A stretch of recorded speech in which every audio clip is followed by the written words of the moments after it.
வெறும் 3 ஈஸியான ஸ்டெப்ஸில் டேஸ்டியான கருவேப்பிலை சிக்கன். ஈவன் ஃபர்ஸ்ட் டைம் சமைக்கிறவங்க கூட இந்த மசாலா அந்த மசாலாஸ்னு எந்த ஒரு கன்ஃபியூஷனும் இல்லாமல் ஒரே மசாலாவில் எப்படி செய்யறதுன்னு பார்க்கலாமா? கருவேப்பிலை சிக்கன் செய்யறதுக்கு நான் இன்னைக்கு எடுத்திருக்கேன் எந்த ஒரு ப்ரிசர்வேட்டிவ்ஸும் இல்லாத தில்லைஸ் மசாலா. இதில் சிக்கன் 65, செட்டிநாடு சிக்கன் மசாலா, கருவேப்பிலை மசாலா மட்டும் இல்லாமல் மீன் குழம்பு, மீன் வறுவல், மட்டன் ஃப்ரை அண்ட் பிரியாணி மிக்ஸும் இருக்கு. டிஸ்கிரிப்ஷன் பாக்ஸில் கொடுத்துருக்க லிங்க் யூஸ் பண்ணி நீங்களும் பர்ச்சேஸ் பண்ணலாம். இப்போ சிக்கன் வறுவல் செய்யறதுக்கு ஒரு கடாயில் எண்ணெய் சேர்த்துட்டு 3/4 கிலோ சிக்கன் வாஷ் பண்ணி சேர்த்திருக்கேன். ஒரே ஒரு பரட்டிக்கலாம்.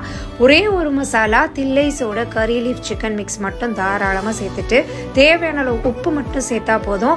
ஒரு பிரட்டிட்டு 1 கப் அளவுக்கு தண்ணி சேர்த்து மூடி 10 நிமிஷம் மட்டும் குக் பண்ணி எடுத்தா போதும். டேஸ்டியான கருவேப்பிலை சிக்கன் மசாலா ரெடி. கடைசியா கருவேப்பிலை கொத்தமல்லி மட்டும் சேர்த்தா போதும். சுட சுட ஒயிட் ரைஸ்க்கு இதை போட்டு பிரட்டி சாப்பிட்டு பாருங்க, அமேசிங்கா இருக்கும். பருப்பு, ரசம், தயிர், மோர்னு எதுவுமே வேண்டாம். கண்டிப்பா மிஸ் பண்ணாம இந்த ரெசிபியை நீங்களும் ட்ரை பண்ணி பாருங்க.